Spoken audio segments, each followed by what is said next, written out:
Yeah, their defense was pretty shitty. Was it our fault? Yeah.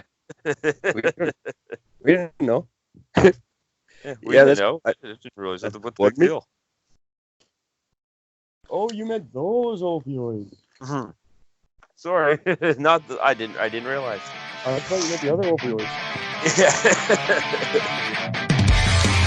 I've been listening. That fucking the van, the Fentanyl van, is the funniest stuff.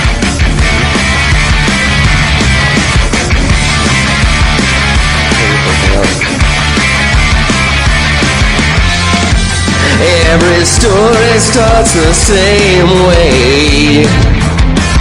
I'll just do a little bit until Sunday. And now I don't even know who I am. Not that I ever really did.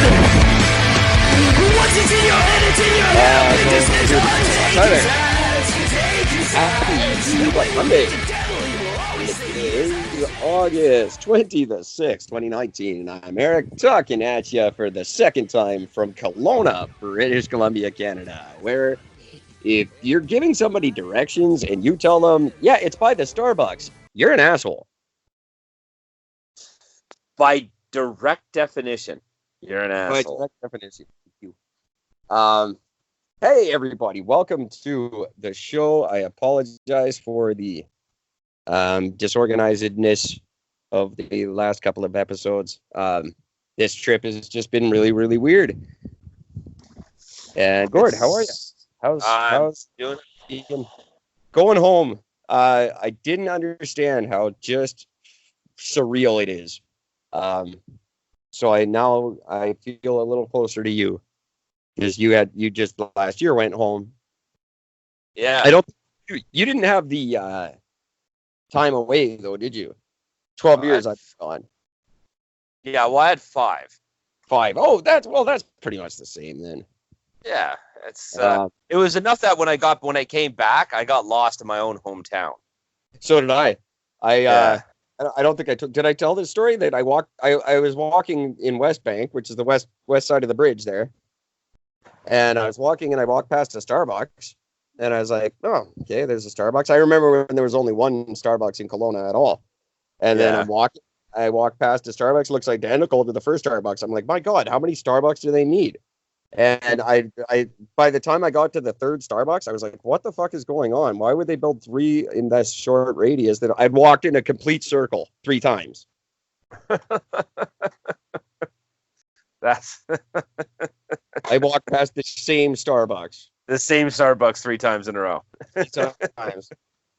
That seems more reasonable.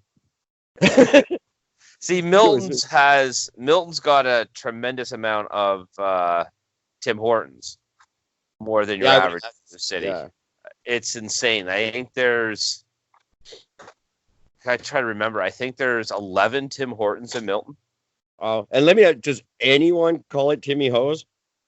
No, it's Tim's is the big thing, but not Timmy Hose. Always bugs the shit off because it's like you're abbreviating the name, but an abbreviation is supposed to save time. You're making it the exact same length. Yeah, it's not exactly helping. It's not you're not it just pisses me right off. I don't go there anyway because they don't serve what I order, and that bugs the shit out of me. What do you order? It's like a slot machine every time you walk in that place. You never know what you're gonna get. Every time, no one there speaks English. Not a single employee. I don't know how that's not a law that one of them has at least the minimal amount of English. And you order whatever you want, and then they scatter like cockroaches. And they all come running back with something, and it's never what you ordered. You just get what you get, and if it's more than what you paid for, then you're happy, and you go with that. It's a horrible company. I can't stand them. No, see, that is the Tim Hortons here in Milton's, like all of them. You get what you ordered. There's just the only exception to that rule is which I've had, because I don't drink coffee. So if I go to Tim Hortons, usually I'm grabbing a chai tea latte, and I can't tell you how many times I've ordered a chai tea latte and I've gotten a fucking chai tea in coffee. Yes. which I believe some people expect. But no, a chai tea latte is not in a coffee. It's nowhere in the verbiage. It's got nothing to do with it. Fast food restaurants do this, where they take something and misinterpret it. And I had this with Subway, where I went in and I ordered a buffalo chicken sandwich, and I got a plain chicken sandwich. I said, "That's not buffalo chicken." He said, "Yes, it is." I said, "No, it's not." And he was like, "Well, most people don't want the hot sauce. They just want the chicken." I'm like, "Well, that's not what I ordered." Yeah, I ordered a buffalo chicken. That's buffalo sauce. Give me the fucking hot sauce. Most people want the buffalo sauce. They just want the chicken. And I'm like, well, then why wouldn't they just order chicken? Yeah. And they would just order a chicken sandwich. It's not even chicken. Have you seen Subway's meat? You have to put a hot sauce on it. Stomach it. It's the only way to make it decent. Eat fresh. Fuck off. Have you actually been to one of the restaurants ever? Whoever came up with that slogan's never had Subway in their life. Mm-mm. No, their version of eat fresh is the vegetables. The same ones who opened Fresh Slice in our country. Yeah. They're the very loosely definition of fresh. Yeah. Fresh Slice. Yeah, maybe when it was made. We just opened the package from 6 months ago. It's a freshly open package. We just opened this franchise. Yeah. Can't be that bad. We only been here a month. We just opened this franchise 3 years ago. Yeah. We're still in the same fucking meat from when we opened. They came out of nowhere. One day there was no Fresh Slice anywhere, and then one day they were on every corner right next to Starbucks. Yeah, it's true. Fresh Slices are everywhere. No, they're not out here. There's no Fresh Slice out here. No, and I actually wanted to have this conversation with you because I was talking to a girl who lived in Toronto. She's just been in BC for a month now. She's never been to BC before. But she's been living there for a month now, and she's from your neck of the woods and cannot stand pizza. Says our BC pizza just isn't fucking pizza. It's not. It's pretty much garbage. I don't understand the difference. How do you fuck up a pizza? I don't get it. And she said it's not the deep dish versus regular dish.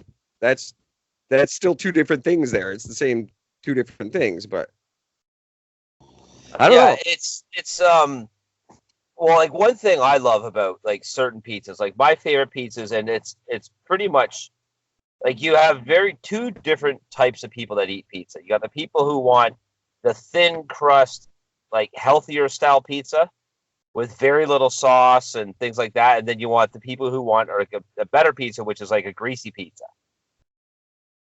So like I had a guy that posted on the Milton Talks page, and which I got to bring something up to you, by the way.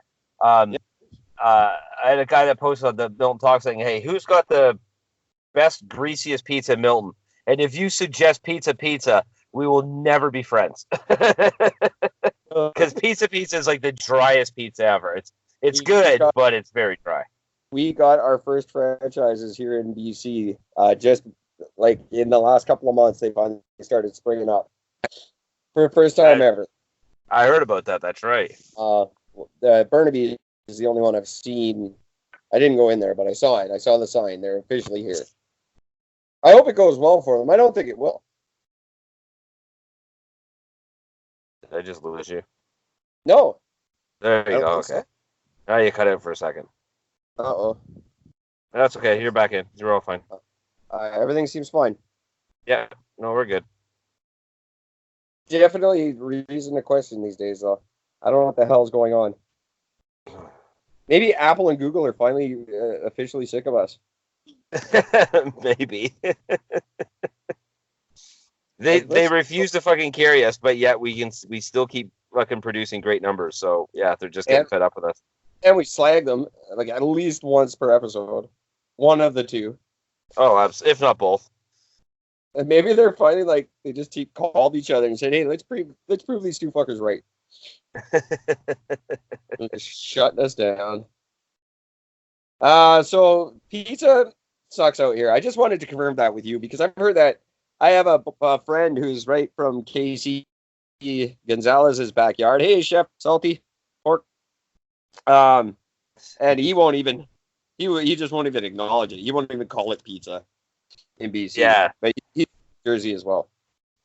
It's true. Like I said, I would still eat the occasional slice, but I actually found that one of the best slices I had at BC came out of fucking the Great Canadian Superstore. Oh, really? Yeah, their slices were great because they're huge and they're relatively cheap. So, well, there you have it. I'm going to have to try some pizza when I get out there. Yeah, you need some. Yeah, well, I'll take you to some real places. This trip that actually may be a possibility, but now might be a winter excursion. Which you'll be in for a fucking treat if you come out in the winter. Enough, it might translate into being exactly what I daydreamed of last year, because I'm been invited out for Thanksgiving, which is what I wanted to do last year. Yeah. So it may happen. Maybe a Thanksgiving trip. It was supposed to be my birthday, then it was Labor Day. But I like Thanksgiving. I got a good feeling about that. All right. Well, you always got a place here. Stay tuned, fans. And let me know, cities around North America, if you would like to see Eric and Gord live and in person around the Thanksgiving holiday, shoot us an email. Eric@ericgord.com, Gord@ericgord.com. Let us know, and we will come visit you. I don't care where you are. We'll come see you. Might have to forego a couple other cities if you're not on our route, but whatever. We'll make it work. Let us know. Do you want to spend Thanksgiving with Eric and Gord? I don't eat much. He does. Yeah, I do. And I will critique the fuck out of you, so it better be good. Oh, I won't. I'll eat anything you put in front of me. I'm a wuss that way. Oh, I'll still eat it. That doesn't just mean I'm still gonna tell you it's fucking garbage if it's garbage. This is you serve me a dry fucking turkey, I am gonna be pissed. This is the worst dinner I've ever had, and as soon as I finish it, I'm gonna tell you why. As soon as I finish the second plate, I will tell you why. As soon as I finish the second plate, you bring me seconds, and then you get away from me with this crap. None of it. He won't do that. He's a very pleasant man. And I keep hearing that from everyone. It's really frustrating. Last night, my God, you're more popular than I was. I think you totally cockblocked me last night. I don't even know that was possible. I did everything I could to make sure I didn't do that. With you vote, all you did was your voice. Your voice cockblocked me. That's impressive.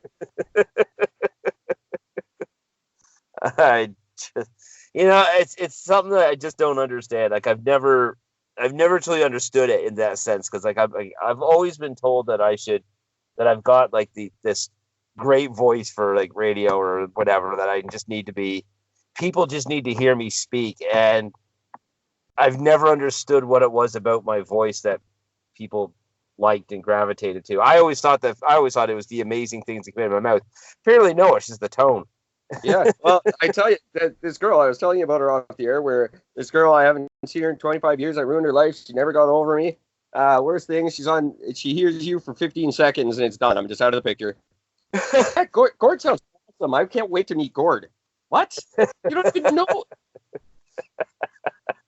the fuck is that? How the fuck does that happen? What the hell? I don't know. And it was literally, we didn't even start recording. I just said, I was like, "Hi, Gord." You're like, "Hey, buddy," and their teeth are sweating. What the fuck?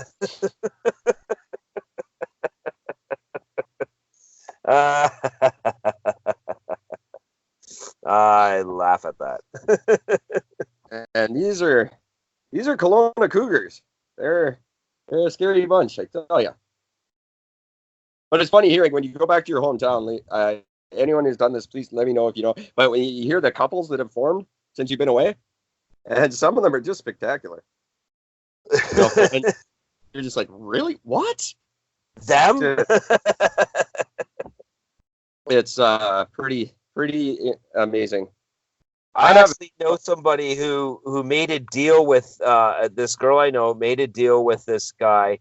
They're always like really good friends, and they made this deal in high school. They said, look, if we're like 35 or something like that, and we're both still single, we're gonna get together and get married. And then sure enough, and they loosely stayed in contact, but nothing really close. And then sure enough, as soon as they hit the age of 35, they call each other up. They said, so I'm still single. What are you doing? I'm still single. Well, do you want to get together? Sure. Got together. Now they have a daughter. They're married. It's like so fucking strange. I know.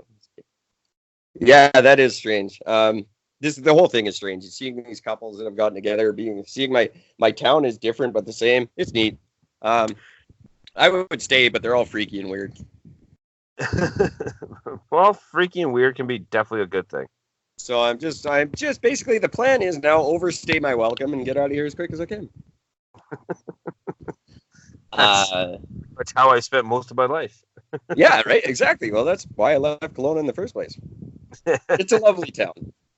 They've done some amazing things. Some things are good, some things are bad, but I'm having fun. And that is the most important thing. Seeing people from your high school days that you haven't seen since your high school days, and they're just like wider versions of themselves. It's neat. Like, there's one girl. She's just much larger than she was. She's still very pretty. She's big, or just a bigger version. And it's funny. It's like I said earlier. It's like we're all wearing costumes, but not even really good ones. Like some guys just dusted their hair a little bit and came to the party. It's like, what? Put some effort into it, man. Look at this guy's gut. It's amazing. Why didn't you do that? So enough about my hometown. Let's get on to some news here because we're doing kind of a tight condensed show here because I've got 3 days tonight. I'm kidding. Maybe.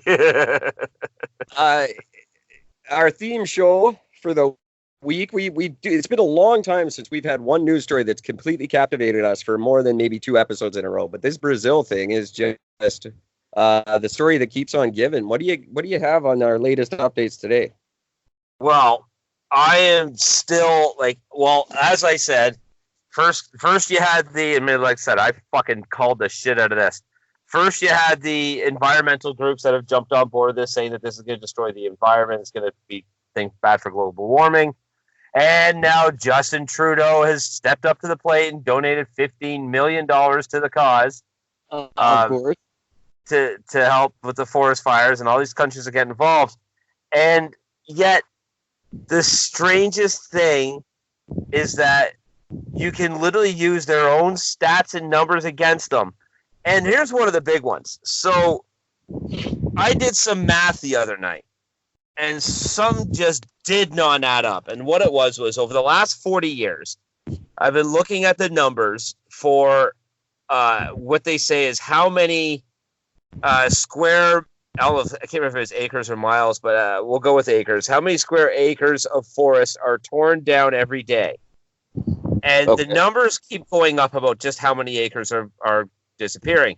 And what I figured out is that if you go by their numbers, and then you go by the sheer size of the Amazon should have ceased to exist 12 years ago. Oh, is that really? So 12. Oh, you know that would have been. Oh no, sorry, bad math. Well, close though. That would have been 2012. yeah, almost, yeah.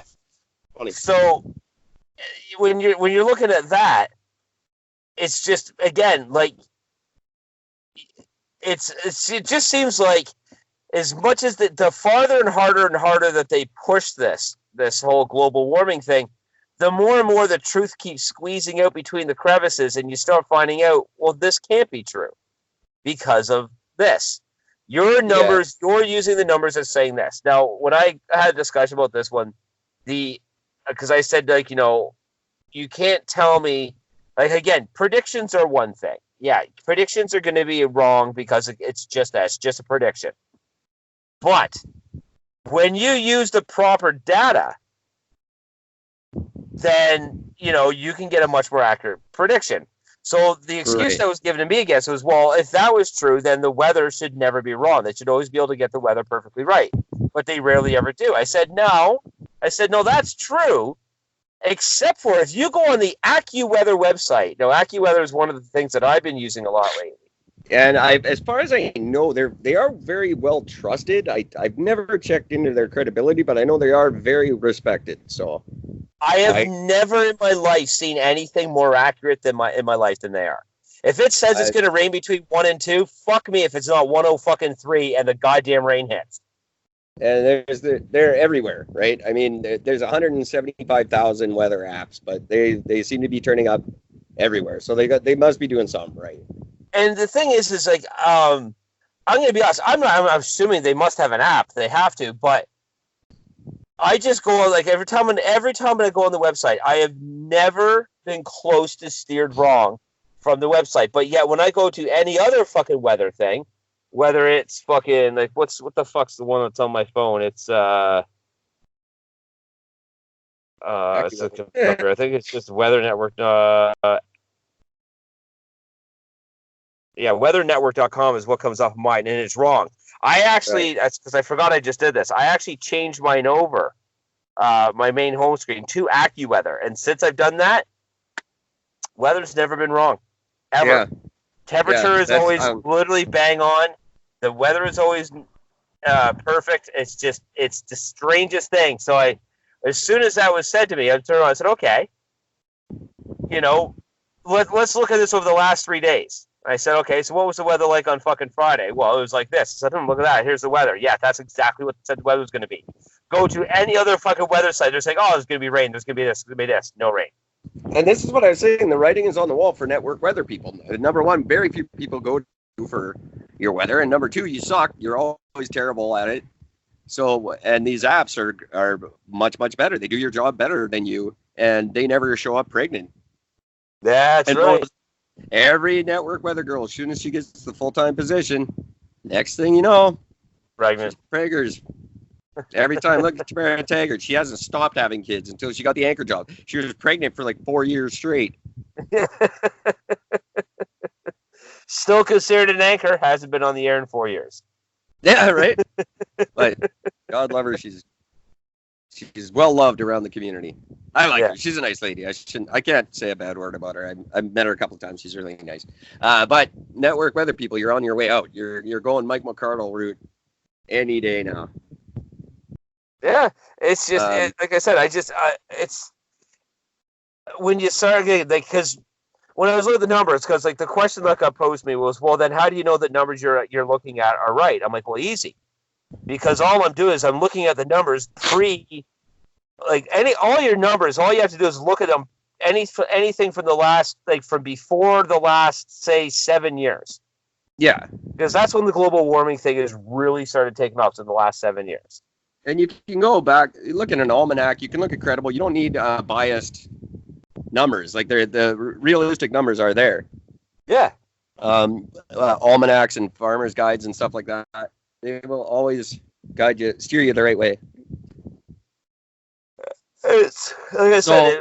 So using their own numbers, because again, you look at the numbers. Well, here they're saying this. Okay, so then they're saying the number is this, but so then when you turn around, because again, they're using numbers like this much of the Amazon forest gets chopped down every year. And then when you actually look at the numbers, that number they're giving, it's true, but not for that particular, it's total. Yeah, of course. Planet, that's basically it's easy, but they're skewing, they're lying about their numbers. Yeah, well, we did this just recently with the school shootings. And they said they gave a certain number, and that number included violent gang shootings and stuff as well. But they've applied it to the school shootings. This is how many school shootings there were. Well, no, it's not. It's violent. They added a whole bunch of shit and pumped up their numbers. Which isn't necessarily all that bad. They're not doing any. I don't put that in like the fake news category, but it's still you have to look at what they're saying and do exactly what you're doing with this story, Gord. You need to do this with every news story. I don't know why my nose. So I don't know what. Now $15 million as a campaign, basically all that is a campaign pledge. Which is exactly what's being touted as. You said a week ago he was going to do it, and he did. Yep. And that's great. We're saving Brazil. The second Trudeau fucking says we're going to donate money, it's bullshit. That's when you know it's bullshit. Write that in there. And then next report, it might be bullshit. Next report, there's Justin. This is what Gord and I do, everybody. In case you haven't followed the scoreboard, that's Eric and Gord, everything, everyone else, Zippo. That's right. Big fat donut. We are literally sitting at 100% accuracy. Yeah, that's just the way it is. Yeah, you can't deny our numbers. You just we're gonna have to get bigger and better. I know a lot of that involves me actually being able to fucking record the goddamn show properly. Well, that comes in handy. But once we get, people are going to start coming to us, and I think they already have. Our numbers are getting huge, and the new website's doing very, very well. Awesome. I looked at some stats today. It's not super huge traffic, but I don't think a lot of people have heard the announcement that we have a brand new website. Brand new. I keep announcing it and then not publishing the goddamn episode. So that doesn't. Then I'm the only one who knows it doesn't work that way. And I haven't even gone to the site yet, so I'm not even pumping up the stats. But we are also back in full swing on Radio Public. They've fixed all the problems that they were having with our feed, and we're back rocking and rolling on Radio Public. And it's very cool of them. They devoted a lot of time and energy to figure out what was wrong and fixing it. And so, I feel very good about the advertising that I did and do for them, because they sure came through for us when I asked them to. So good stats coming from there. Listen to us at Radio Public, but more importantly, go to fuckerickandgord.com and check that out. Because pretty soon we're going to be the only credible news source in North America, and I just need you guys to be prepared for that, because we're going to be not quite as accessible soon. Right now we're but you guys can come hang out with us. You can chat with us. You can push it on our website. You can advertise on our show. But I'm saying that after November 2020, that'll stop. We'll just not be accessible anymore. We'll be the most sought after news source in North American history after the American election, November 2020. That's right. It's going to be similar to like the Great Depression, kind of, but for journalism. I think this year, from like November to November, you're just going to see news organizations dropping off like flies. RJ Shaw is retiring, so the Shaw empire is in someone else's hands, and we don't know what's going to happen with that. I guarantee Chorus is going to be looking at making some changes. And that's going to be a big shakeup in the entire industry. I think a lot of smaller outlets are going to drop off. I think the big ones are going to have to clean up their act. And I think Eric and Gord are going to be moving up the middle lane for whatever opportunity awaits us, which is probably Joe Rogan's office. I'm not saying it is, but probably. Yeah. I'm just speculating, but Joey, I'd start packing, buddy. Yeah, might as well. Just pack your shit up now. Call it a day.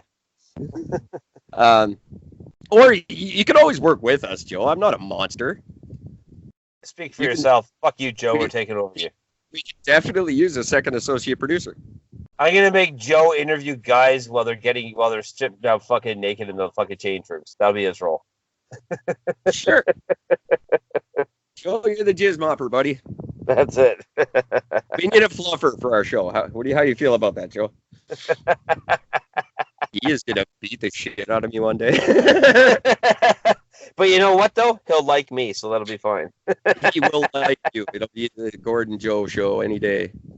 And I'll just be getting whipped in the corner with Andy Dick. What? Why is Andy Dick here? There's so many people that have no idea who the fuck he even is, so. Yeah, I know. Well, he was on News Radio with Joe Rogan, for those of you who don't know. And Joe Rogan always picked on him on that. That's why I just assumed now, because he's never done anything since, I just assumed Joe Rogan has him tied up in his studio and he just beats him when he's angry. Yeah, probably. He was Matthew on News Radio. And Joe Rogan, big creative man that he is, he played Joe on News Radio. Hey, Joe. I always love that when people do that. It's just awesome. We're going to let you pick your character. What do you see him as? I don't know. Guy named Joe? He's just got to be the average Joe. Joe is. All right, whatever. He likes fighting stuff. He talks about fighting a lot. Likes to talk about sweaty men in tights. I don't know that. And he's an asshole. He's not. I don't know. He could be. I have no idea. I've heard bad things. Anyway, I've heard mixed things about Joe. Yeah, like martial arts. Yeah. Yeah. I don't know. That was terrible. I'm running very low on fluids this week. I'm not at the top of my game. So Brazil's fucked. Joe Rogan didn't report that to you. We did. What Brazil's a bad not thing. fucked. The world is fucked. This is it's so gross now that we have to know that. And this has been makes you wonder if anything like this has been going on since the beginning of time, obviously, and we're just now learning that it's always bullshit. Yeah. And that's disappointing. I've always said ignorance is bliss, and God, that just gets more and more true year after year. The less I know, the happier I am. The more I learn, the angrier I get. And this is just another one of those things where it could be a good, pure cause that we could all get behind, instead of everyone grabbing it and just raping the shit out of the cause for their own personal gain, and just diminishing the value of whatever the thing is that they're trying to help. It always happens in every case. Now, everyone just looks at it. How is this going to benefit me? How do I look better? How do I get me on TV giving them $15 million? Yeah. And here's the thing, like, when you're, like, talk about, like, Brazil specifically, like, you're talking about, okay, so you just pledged to give them $15 million. For what? They're claiming that the issue is that it's certain groups that are the ones that are chopping down these trees. Well, just because you gave them $15 million to a country, that doesn't tell you where the money's going to go, who's going to get it, and how the money's going to be spent towards anything. No. This is one of the things I actually do respect Trump about, is that he won't donate money to another country unless if he knows for sure, okay, where's the money going to go? If I give you fucking $100 million, where is that $100 million going to go? Who benefits from that $100 million? And anyone who's congratulating Trudeau for this, not that I know that anyone is, but if anyone is, you got to keep in mind, he's not cutting a check tomorrow. This could take years for that $15 to get through. And then it's going to take years for the Brazilian government to distribute it to wherever it's supposed to go. It's not like he just gets a check and solves a problem. This is a bullshit PR thing for Trudeau, and they may never see a dime of that money. To be honest, in the end, it could disappear in administrative cost or just never happen, because Trudeau could get voted out. And then what the hell just happened? I don't know. I'm still here. Can you hear me? Okay. Trudeau could get voted out, and then that check just doesn't go. Yeah. So there's just so many possibilities. Don't buy into this crap. Buy into Eric Gord. Give us $15 million. Hell, we'll take a tenth of that. Give us 1.5 million. We'll be fine. Shit, I'll take a tenth of that. No, you won't. You will take 1.5 million. For sure. I don't know. So yeah, so that shit's all fucked up. Who could definitely go ahead. Go ahead. I didn't mean to cut you off. Oh, it's okay. I was gonna say I got contacted by somebody today. I got contacted by our local newspaper called the Milton Champion. No, the guy, one of the. What's that? Is this about knife sharpening? No, this is actually about the post I put on Milton Talks about posting him to get a job on it. Oh my God!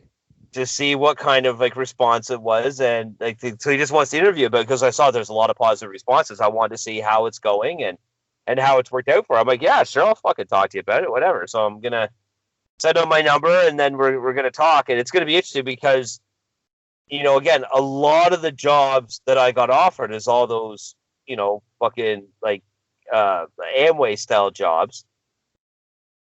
It was that, car sales, and selling houses, where those are the three biggest ones that I got hit up the most.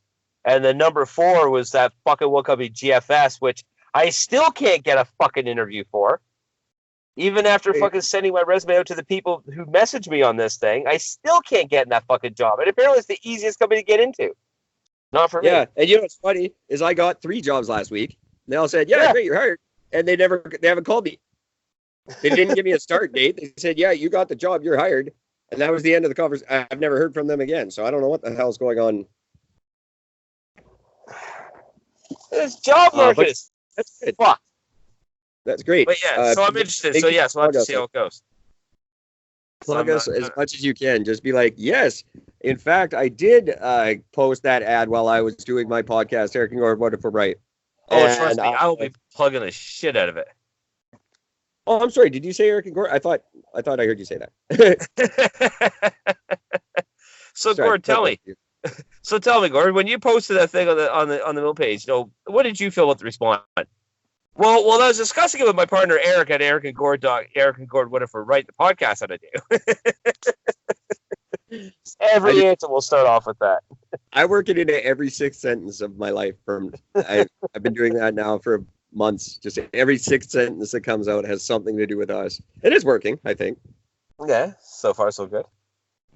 That's good. No, that's cool. That's very cool. I like that your town does things like that. Yeah. Like our newspaper doesn't call us and ask if we had good service or good response, or they don't care. No.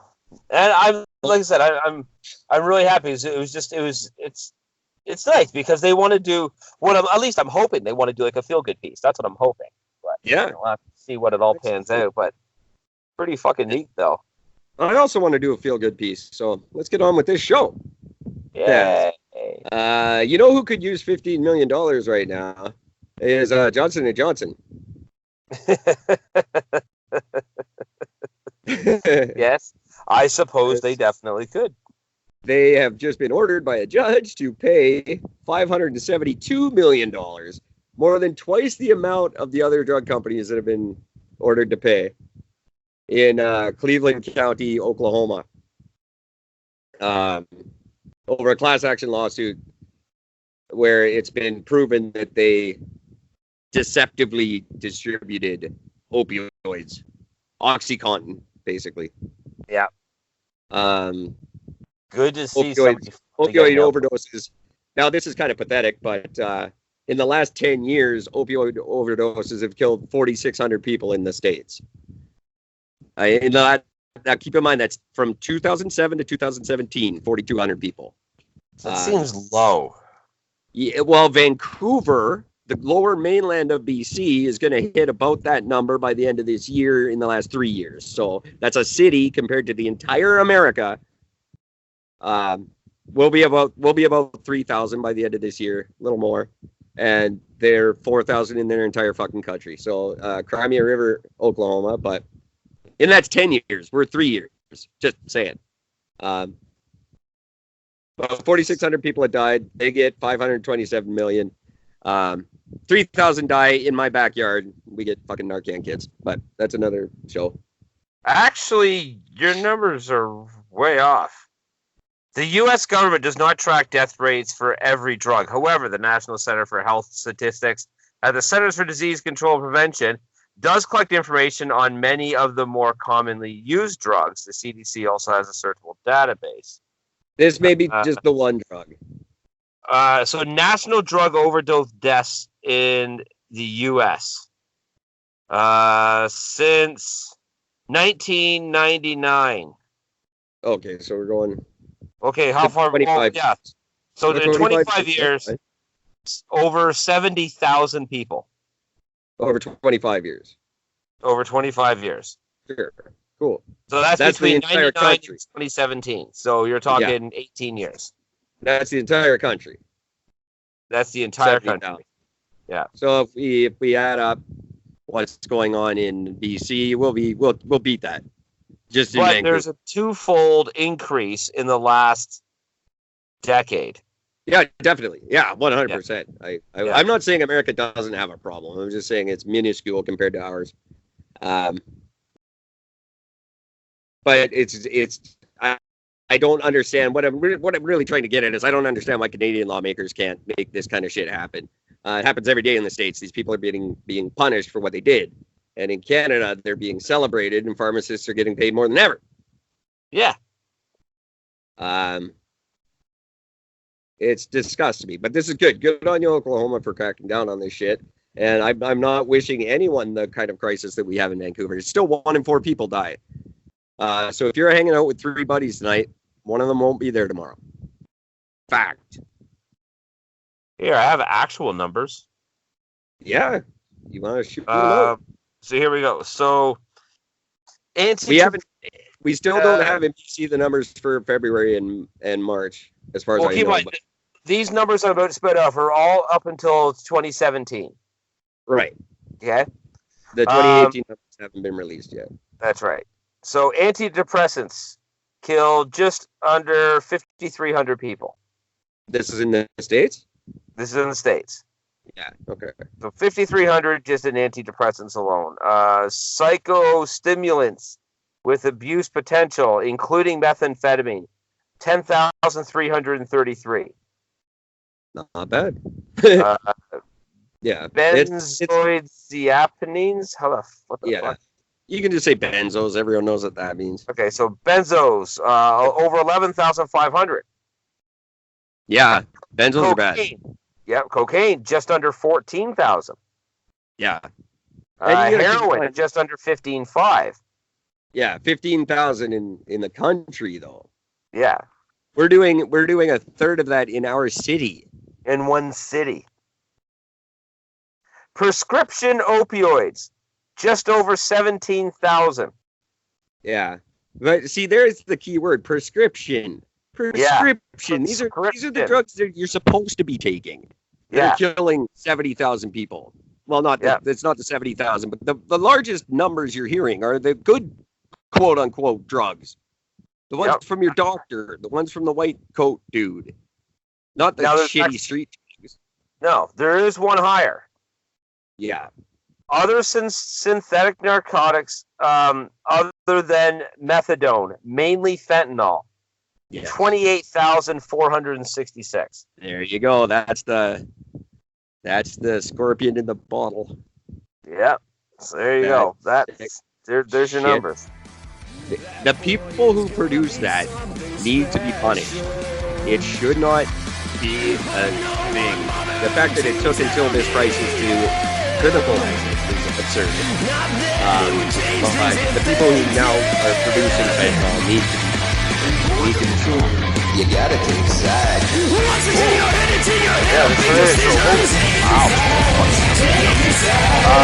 For the devil, you always say here's a take sides. Once it's in your head, it's in your head until it is all taking sides. Take sides. Once it's in your head, and then your head becomes a prison. Taking sides. Taking sides. Do you take it or does it take you?